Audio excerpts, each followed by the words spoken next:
kitebekana sana baba amukore babonye na neminyeto kandi of course eminyeto no mayice check umanyisa nikunde ibintu ibintu biri celebrity oruru so baserebu nabacira amwe bare kuja nyine Filipo hamwe na Robert Arake ndumwita DJ Arake no murebe kirahure atire chamanu mnonga kirahure ona nombweza ni koza se rekanya chire Filipo abaramusyo kandi tugendo mesha webare mnonga umutebekanisa program amazina ni Nzagi Filipo Nkaburijo kandi nindiga Nyamitango munsice yes nshabira Divine Holiness Church eyachera ya Pastor Alex kandi ndi professional audio producer kuri Mumbube Kings Studios so ni jo mwanyu kugira ngo base kweta bagenzi banje baserebu bagenzi banje no kubamanyisa Celebrity Sunday ya Nyinchakare aha Divine Holiness Church so umuchachi we nka celebu nukora muki nkumunyeto ati nyonko munyeto ndio mutezi we nanga yes so ninja noreba na appearance chanchendo ijo twatere mukacheka ati kuruma mujina na ninjitandikira yes so konka ati waza kwa producer of course no bano manye machine yeah so ati ndio mutezi we nango mchachi ndio mwishongozi okay kandi ninyegesa na kwaya so ikintu cha music ninchikwasaganya je umuchachi kijyo mushagamo all right ogwen Filipo kandi twine na DJ Arake wechera ureki kandi DJ twakushemererwa ramsi abarukutureba nasemerwa barukutureba amazina niraka ni DJ Arake nanye DJ Murimba Romu wemikoro yone ya burizo kandi ngarukamba n'umwana wa cyaci bakabagira mukaba DJ kabayi ngo ibintu byo kujunwa ngo babya iyo kachikorota ejekeri yemirembe je yahwira kunko murembe guruho yes itwa abana batutwine kwereka kituri no mucyaci ntuba turiyo nemirumo tukikwasaganya ngemirimo so niyo machine operator mbyo umucyaci niyo kwatamu no ukora muri mucyaci umucyaci ndi sound engineer yes ngaka playing keyboard buri kimwe kikwatagana na sound ni kibanchira bo muri yo bwene niwo umuhanda n'amazima n'amagarage byoma byo wacenga ncike nyine cy'urumu okay kare nuwo DJ Robert ningashe Arake tunezere ngwenu tutandikira aho nyine utugambire ikiroho n'cyakare cyenyine niki iminyeto n'ingeri yone tureba iminyeto iri kumanya Yesu neta kamumanyire neri kumuhurira neta kamuhuriraga so nitekateka ngubona numuza kuba nimwe n'umbende so tugambire tutandikira aho cyenyine kitishemeye kuba expecting ncyakare Divine Holiness Church niki izoberi ya ncyakare neza kuba Celebrity Sunday ba celebu mwena abari muri mbara abanywani banje mwena so ni saba ngo abingambire nabintagambira bakora program mwe ya TV West nani mbasaba izoberi ya ncyakare mutakafero ikintu cyamani kubango kumwaka gutuberira umwaka mbina munonga ba celebu so twantwendo kumwaka gutuyonto kutandika nkenje turiyo mu December hati yes tuyonto zo kuzomwaka gundi twantwenda tubasenka ba celebu kugwasa mu ruhanga kugira ngo umwaka uguragarukeho habe impinduka kubange tunyigire twacarenga yes so mwene izobere ya ncyakare celebu ngambire n'untagambire tureba TV West nanyenda izobere ya ncyakare utakaferwa mu gisogo ba DJ bagenzi banje ba musician buri wena aine talent yes nani saba izobere ya ncyakare basa kubaho nziza kuba kiri cyamani batusabire staho mwako gundi turi abantu bamani wagamba DJ Arake wagamba baserebu umuntu takumanya atakwemanya aho bari ubane serebu ubane no mwena ryawo bamugamba najata biriya nebyabakaza TV ningabamba beshongozi niyeza so ntwe nagutumanye serebu umuntu noha umukwenda wakubasa kubona na yitwa umukushaboko hata naraba celebu buri umwe umurimo go gukora no buri celebu yes kubanga no bari musindikiwe Kigali bagira nanga mbakumanya abo murimo gukora so wono sindike Kigali no buri celebu mu ngeri yawe so bona abakozi bemirimo buri umwe na manywa ahabwo umurimo go gukora ki so celebu nkimanyiso umuntu wakubana amanywa abantu so ba celebu mweno bari musindikiwe Kigali buryo wa boda bo munsi cyaho ni mu ba celebu abarwe kona abanyamitanga bo kutari abona muri ba celebu so izoberi ya ncyakare n'abesengereza mwikoha divine holiness kera tubase kwasaganya ekintu eki tusabira umwaka ogu ebyago bisigare tutaho umwaka omuze turi abantu abandi embereye ekyendere mbwene ninga activities kyezimuteka tekireho izoberi tutebekaniseho umusongozi nibaza kufuna chance besongore yes abo kutera ebyoma woriyo kone talent yawe noza kufuna chance ejo bakikore kugira ngo tutakaba noreba cyakeze ruhanga akatekoho cyekeze kugira ngo abantu tukahikana hihi nawe so iyo no basa kubona cyo tunyondi DJ ni nkoro mbara bani nkoro amikoro embaga bote tunyomu cyashi tinkaza no cyo tukubasika buri yo mowe omukiti cyeye ekuruhanga yakuhangire wamwikahi kandi nchikora makuru munonga kugira ngo wana zombara ukatere bidongo tukabasa kuzomucyaki so eje mbera ntunda tugiye ho mbantu bayendere kwetegereza ngo na nabantu batakusaba burijoba bizaho umucyaki ntuba tuwaza nk'abantu ba burijo okay service ejo mugitiremu aba baserebu kugira ngo bene bagitebekanisa abo kuba nkabasa kuba hari yonka mama hari umuntu uri kubara hore nani ngambo bantabona ubitegereza kugira ngo umuntu arahore yareba nka DJ RK ati rengeje kirahure na jato kutubumiya tububa yayi bane bangambira hariyo munangani ati mugarakayo tegereke umukutebekanisa service eji mutirema abantu abo kucenga uruserebu kugira ngo umuntu yareba umuntu atakaba surprise dakajata ati boborekira atereka amaze ku checking ejo turebe mutebekanise muti obukosi no kireba ni tukutwiza ubwo kare kwabozo ari kirahure cyo rinko ko mu cyaro tutatuye mu mbereze zenyuma yes umuntu bamanga ndano nakana bikamiso no musuma takwenda mumurebe egendera tekiriho yes chikuru no kuba smart umuringo gwa gubona ko ngo cyozwire cyo kuswaza kandi naho ndizakire batikora ki kumuswaza so tarumbuze ubona kugira ngo DJ muningo rikindi mbakureba bata tarubuze ubona so buri umubona nko kwari aje nko kwa buri uruhanga nayo kakigambe cyo akajya mu buri umwe ize nko kwa ko kwa so n'ikirungi wiza nko kwori ebyasigara noza kufundira yako mukanisa mukama wikanisa naje kutanduka mu rugo yes oye bare mnonga DJ RK wa DJ RK katube turigire kace zo wa Firpo DJ RK yatshobora ibintu bingi munonga ndabo ushe oyine mu dreads buke obuntu ko nto kwenda tutandikire abantu nkaba babine dreads kurugero kubabire batushoborire abo kuba bazine mbene entekateka yitwaziteka tekireho ni yeje yabire tarunonge so kutaye turebe umuntu wena yinenka dreads nenke muntu tekateka ngo umuntu tashema kwa narabata nko mukanisa iyo no hurota uri mukanisa rukuhereza uri mu waje uri muhereza you have your dreads no hurota no hurra or comfortable ni well nyonkanye umuntu ni band comfortable abo kuba ikindi kumanyangura hanga no abantu bona yes no abine dreads no n'abatazine no bwe no waburyo kandi ikindi rahanga yachamani nareba umutima gw'umuntu yes abo kube ugombero gutwine nebituzwire no manya yaragire ngo nibizagaruka sonye wo kubanyine dread ningandinta nikibaso bitandeme sigura so ejo urukucengo umutima gwanje narahanga we sejo kugezaho kumanyisa no manyisa ngo umuntu wena nko kwari nabasa kwijo mu kanisa ko exactly umuntu wena nko kwari nabasa kwizo mu kanisa as long as in communication nonje narahanga wancenga nahatari ikindi cyo rukwetenga ebintu bikuza kushemeza no manye kutushemeza imyeto no manye kutushemeza wa celeb nicyo mutebekanize byakwasa kugira ngo nibuza ku keeping busy umbwiro buturamaraho well at first of all turi imyeto kandi ba celeb ntumanya abingemerimo yabo either mbabari abeshongozi ninga bari abazani bemizano ninga bari abaci so zona platform zezo kurigira okorize no mu talent yawe zona platform zezo tuzitebekanise urukubasa bwa MC tukamuno MC nga urukubasa kutera mu piano ninga guitar ninga bass guitar ninga ngoma byona biruho kandi buri muntu aza kuba in chance so ntugezaho creating actually space ya buri umwe no koreka ngo noreba celebaba ambacira kanje zise munonga besha ngo zabo kuba abinje nko bakuru barebera ba celebaba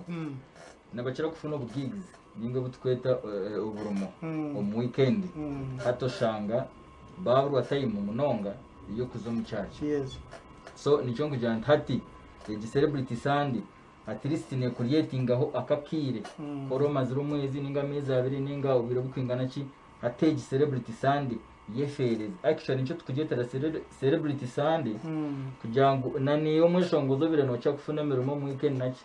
hato manyengu ebizoba niryoha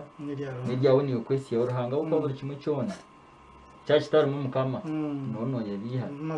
uko anoyishongora nkenyonza tubarebere noyishongora nkenyonza ninga noyishongora konka ikintu church tar mu mukama nono biya. Okay, ntumanya ngo the Divine Holiness Church iri mu mwanya murungi nangwa erina mpango konka kurigirira ware ikintu wakireta TV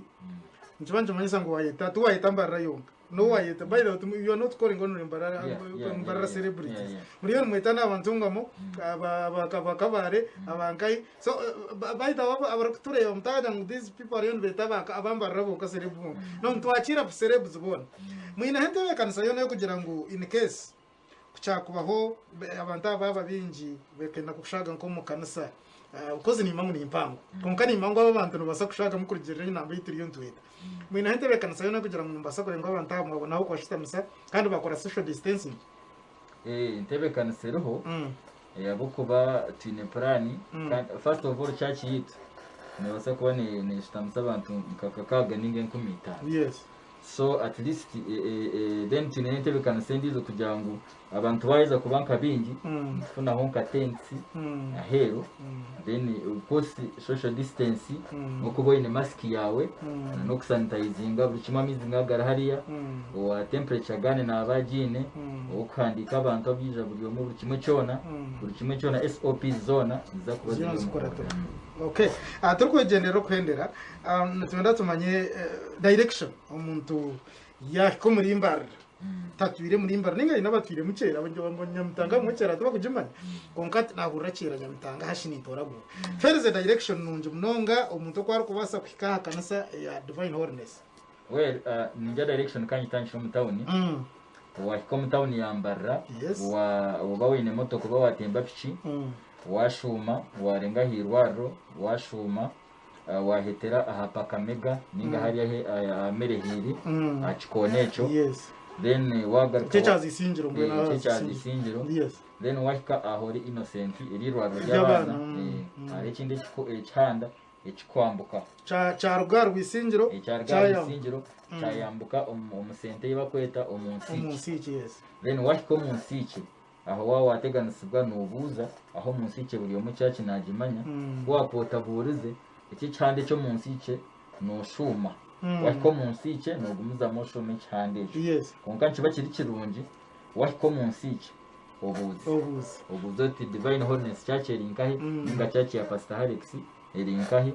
no funo wakoreta ninga no funo wakoragiraje. Yes. Church tekara ikigambo cya muhero ikigambo cya muheru no kweta ba celebu bagenzi banje bakukira kweshongora binkore byeshongoro nikibaje nahitaho n'abantu nkomwe babiri bashatu. It is okay. So Jose nakweta nchakare celebrity Sunday n'umwana wawe kirebe umwana wanje kandi nyende kumukorera music bono you know kubeta gukora music. Yes. hariyo General Gioni niyo nakweta. Then hariyo na Mushrooms Vocal Boy nawe namweta. Yes. Skira nawe namweta. Bona ninja bona wara kwatiro music yao Ray Kyle nawe namweta. Yes. So actually nanabahire na program ayitukuza ku meetinga so nagaruka nabisya nanabanda bintagamba ba Denzo bahabona mwena mwirundanda amwanya guriya tushume Divine Holiness celebrity Sunday nyinchakare yabari mnongo asigara nasigara ninzagi film producer. Yes. Okay, yabari mnongo producer kandi DJ umukigamuka kimwe niwe cya muheru yetayunka babiri twende. Umukigambo cya muheru twasima mnongo abantu abareba TV West abamba turebe sahezi nyokwe ninyeta ba DJ bagenzi banje DJ Sky DJ Jib DJ Ronnie DJ Watts bona ba DJ Mats DJ Watts DJ Mats bona byo nuchichimu ba Son Davis ba Star Saint mwana ni mbeta nyencha kare mwize mutukwaseho sizo muchachi tusabe nito bareke gumamba jangu ba celebrity basaba yes so izoberi ya nyencha kare ba DJ mwena bo muri mbara nani nsaba ngumwize steranda Divine Holiness chera atakumanyaho noza kumanondera kasumu ni directinga yes ikintu kikwasaganye ikiboneye okay turukwendera ica cyanyeba nziza kumara hakire karingwaho hari hakasoda hari hako kurya icyo niyo ngukuru munonga izo bari ya nyencha kare niza kubera Sunday service nkeza burizi yes so niza kubane tankasa ibiri twendera sa musanze yes so ni Sunday service nkeza burizi kirungi kitukuza kufunaho no kugarizwa busiya umwoyo umukigambo cyarahanga mukama bahereza mugisha mwabare munonga banywani bitu abari kutureba nkoko nagambira iginemenyetso kurwo muri Divine Holiness Church ahari Nyamutanga cera Nyamutanga kandi umukoro ugwanyincha kare icweke cyango no bakitebekanise koze ba celebrity abinjira babara muri nyeto so ninjana buno bareba they are still young energetic bona buzubicintu bashitamuza kurunja munonga but binamana habwa mukama witi Yesu they are serving the Lord ndecho mchikiri muchimanye bari bahereza mukama so ne beta bande bamenyeto mutayabo bagire mwireba tutwire na no mukanisa natubaza kwikizibwayo kandi tubaza no kwe tugambire mukama ruhanga muringo gono gogizirota ugorum bwenu nyicyakare nyongeraho iraka kugira ngo reka tukikore kurunja munonga izabiri ya ncyakare tutakafero no muntu nasaga TV ari kundeba so na nakore nsobi kumweta mama queen nakwesengereza wanje mu kwakureho ncyakare utakafero wowe bari kumwijuka okay na bintu na baha chikara hinkubera all right yabare munonga twatwine kandi DJ Arake twine na Filipo ubwo producer nanye nibanyita brother Kenneth tukiryaho mudacika nce munonga abo kuba Pastor Alex mwino kugambaho nawe akabashabiraho umudacika nk'ibiri 3 nza kumuraho tugaruke nawe turi kugendera kwendera icwekeki otargaho abareba TV West amazina ni Pastor Alex Turiazayo okurwo mu Divine Holiness Church kera Nyamutanga aho muri Mbarira Bible negira ngusherura mukama nakiboneka omutakira kiri hihi nyenda kubamarisa ngo buru wa mukaga shaha 10 zenyini okushita shaha 10 n'ekicweka nimba ndi aha TV West ndukubagana nimwe ekigambo cyarahanga kandi ndukubashabira mukama bahereza umugisha gambira abo bona buri shaha 10 nimba ndi aha rahanga abahereza umugisha we need you Lord we wait mutabari cyo kandi koko nakoraganisa nti umurisa Alex Turiazayo na Jacoba arwa ngugu mwinaha Pastor yabare kuza abasigazi nkwatabuta kandi ubuzimazima batwereza ibigambo birungi bya ncyakare bya celebrity Sunday bwene twenzire ngo utandikira niyo bya celebrity nico waretera bari bakama bavyo niyo no kugamba ho kace konkiwe cyango ino butuma bwarahanga amen mukama simwe brother Kenneth mukama komugisha koko mwahurira ntubeta mwena oboro mugufa oboro muringo bano tukuru bano yera izobere turitebekanise kushabira abantu bona na muno mwana umanye ubwiro butukuzamu ntubantu yenda ngo tuzomisho garahanga tugire shari twashaba abavugi be biruka you know what normally happens in such a time konka tubakunda munongo mu izine rya Yesu Kristo kandi ni nkiriza ngo rahanga naza kutwereza umugisha hamwe mu izine rya Yesu Kristo deka ngire bigambo benagambaho abatwira hamwe nitwa program eji tutwire ntugamba aha kigambo icyo kuhindurwa nabwe cyo koko nabe nargira aha nkabagambira tarihe ibintu bingi ebikuretera abantu babura kuhinduka kandi ubutahinduka kine danger zamani when you don't change you become stagnant koko butahindukire oba stagnant oshanga ngo oryo mumbera to kugirigamo oryo murevo to kugirigamo oryo mbintu bikukwatsire mwabwe cyo nani kushabango mu izine rya Yesu Kristo tobase kuba abantu barahindukire kimwe tushaniswe na Kristo omurubyona omu izine rya mukama simu mnonga ebyo nabiteka rubaju nani nyenda ngo mbishite ngo turiyo twetebekanisiza amazarwa ga Yesu Kristo mukama simu mnonga buri muntu ahori nabani nyenda ngo ngire cyahandikirwe kinashoma kwaha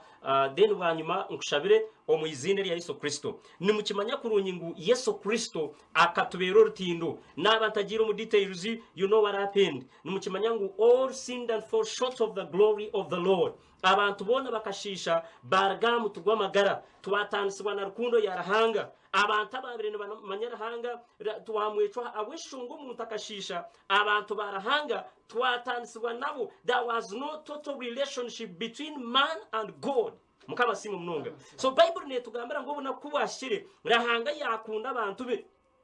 yahurira nakwato ho munonga ahabwa abantu be yayenda ngo agarakane nabo. Mukama simu mnonga. Kandi Bible ne yamwe garake twijutya tugambira ngo kurabira umuntu omwe abantu bakashisha kandi kurabira umuntu ndijomwe abantu bagarakana na rahanga. So okurabira umuntu Adamu ahabwa kibica Adamu ekiyarabiremu okurye kijume kirahanga yamuzibire tukacubwa twiho muri Edeni twatandika kututuka ebintu byingi byabaho omwana w'umuntu relationship ye na rahanga yamwiho konka Bible ne tugambira kurungingu Yesu Kristo kuyizire yatugarakanusa hamwe na rahanga. So okuzarwa kwa Yesu Kristo bishemwe, when you see people celebrating, when you see people decorating whatever bintu byingi na byingi bibaho otakaye buza mwenji enguto zikwatirire abantu nubagure bintu ekintu ekyo nikikuru muno. It is a sign of celebrating the redemption of mankind. Mukama simu mnonga. So okuzarwa kwa Yesu Kristo nakamanyiso n'entandikiro ya buri kintu cyona ekirabireho ekyo barahanga omagaraga abana b'abantu. Mukama simu mnonga. Nabo cyo nanyena ngo nshome cyahandikirwe ki ombugufu rero muhurire ekyabireho. Luka eshura ya kabiri. Luka eshura ya kabiri. Luke chapter 2, let's begin with just verse 6. Luka eshura ya kabiri omushorongo gwa mukaga na hagira ngati kuba abayire bakiri oko Bible negira ngo bona kubashika ko kutandikira amushorongo go kubanza ureba okubaragirwe kuza kwehandikisa buri muntu mutaniyo wabo bakaba takakimanyana ngo bona kubwa Yesu go kuzarwa buri hiyi konka amushorongo gwa mukaga na hagira ngo kuba abayire bakiri yoko obona kubwe bwo kuzara bwashika yazara umwana w'umujo yamuta omutwenda tobwerere yamubyamya omunju y'amatungo ahawo kubura omwanya omunju y'abagenyi Echikushemiza na rahanga witu. He is a God who is so calculative. Rahango munkoraye ombintu byo kwaye korre bintu. Ainengeri yaro kore bintu bi. Yesu Kristo naho kuzarwa hakabura. Yesu Kristo akazarwa omwanya gwabiye guta buri nko gutari umurungi. Konko mundo muruwe hakabara me kintu cyamani. Niyo shonga mnywana wanyene na kugambire twabana twetebekanusiza okuzarwa kwa Yesu Kristo. Tishongo banoremerwa, tishongo bahina hota kashire, tishongo bahina byo takakozire yetebekanusiza okuzarwa kwa Kristo hine kirukora akora hagati y'amagara gawe. Okuzarwa kwa Kristo hine bintu bikora retere byabaho omagara gawe ebi wabo takwexpectinga ebi wabo takuteka ngo nubasa kubaho. So mnywana wanje ndiya kugarra mamani, be prepared in the name of Jesus Christ. Otichirize nseka kutsiga, otichirize izuba rya Christmas, okashemererwa mbintu bitarimutiye omoyo wawe, okashemererwa mbintu ebirakwebesa nango kumanya naho bashabira nabo icyo yetebekanise okimanye ngo kuzarwa kwa Kristo. It is not just a day. It is not just getting decorating. It is not just eating food and celebrating. It is all about acquiring what God prepared for us in advance. Amen. Mukama simu mnonga. So Bible yagamba Yesu yazarwa kuyereze kuzarwa ebyabireho byona byabaho, but to cut the story short nekintu kikuru munonga entandikiro ya buri kintu cyona nekintu kikuru omusinge gwenju nugwa madirisa gakwemerera nuherangere kutandikira ebintu byona tokasigaranjo tine musinge tokagura madirisa manunjo tine musinge. So omusinge gwo kujunwa, omusinge gwo kucungurwa, omusinge guragarire heka yawe, omusinge guraretero murimo gwo gwagira man, omusinge guraretero byabe bya firu wawe byagaraka bikagira amagara no kwakira Yesu Kristo no kucelebratinga hamwe nawe yaba Nazaro. Reka mpenderero mushorongogu Yohana yo kubanza eshura ya 5 mushorongogu 12 abwe shongo yo bwire mu nkirize nshomo mushorongogu goka yetebekanuse ninza kushabira umuzine rya Yesu kandi wakuba nareba program eji esumu zanje ni 0 kaga ni 3 kinana nemwe 0 8 08 omushorongogu nubugira guti ya Yohana yo kubanza eshura 5 omushorongogu 12 hagira ngo omuntu ine ogo mwana nuwayina magara otine mwana warahanga taine magara. Mukama simu muno omuntu ine mwana nuwayina magara otine mwana warahanga taine magara. Mukama simu. So basebo nabanyabo ndi hakubagambira ngo you need Jesus no yetengo mwana warahanga omwine nuwayina magara omwine niwo muhanda n'amazima n'amagara otikirize nse kakwindura otikirize nse kakubandamira otikirize nse kakujumika otikirize nse kakwaho okagenda noyetumbwita okagira otensi yambera ka boxi twabana celebrating a Christmas yo mwaka ogu nabanisha ngu Yesu mwakize mkono yawe mwakize amagara gawe mwakire neka yawe nebyawe byona. Your life will not remain the same in the name of Jesus Christ, because he that has the Son has life. Ogoi no mwana inamagari kandi utine mwana taine magari mukama simu mnongo tinarenge habigambo ebyo konkani mbeshengere zo mu izina rya Yesu Kristo ombona kobo omurembo go buturumu mutakikiriza Bible negera ngo abantu banje nibakwerekera abo kubura kumanya otikiriza kwerekera otikiriza kubura kwatayesa amaguru mwakiro mu Christmas age waba no tebekana sana hunde nju yawe hundo mutuma gwawe waba no decorating emyenda decorating omutuma gwawe yatebekanize Kristo nawe naza kukora byamana mwena babambare ba TV West omwihanga ryona omunsi yona ngwa nabaheru abakurebera TV West amkutetari yemwe nemwe ntubakunda munonga kandi nyena kubagambira ngo nitubendeza Christmas enungi omwizina erya Yesu Kristo reka kushabire waba ine cyoro kurabamu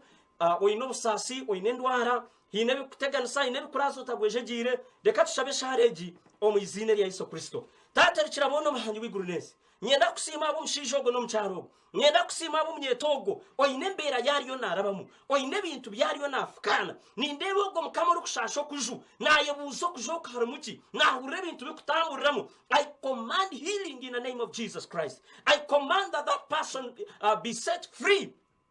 in the mighty name of Jesus. Mukama bantu bagirira imbabazi nindangirira obusinguzi mukama nindangirira ngo obusinge bugumise mu ihangaritu nindangirira ngo abantu barinde accident ninzizibira omwizine ya Yesu Kristo abarwire ndwara za burikika abarushasha barwire covid mukama nimbashabira omwizine ya Yesu Kristo rahanga iwo winebya orukubasa byona mukama kizaburi ndwara abo ko ina man kando ino bushoborozi nakwebaze ntare ya Yuda ekitinsa no bukuru nebyawe Yesu Kristo mjunu witu. Amen. Mukama baherezo umugisha Pastor Alex Turiaze kurwo mu Divine Holiness Church tubakunda kandi ntubetana nyenshakari. We love you and God bless you.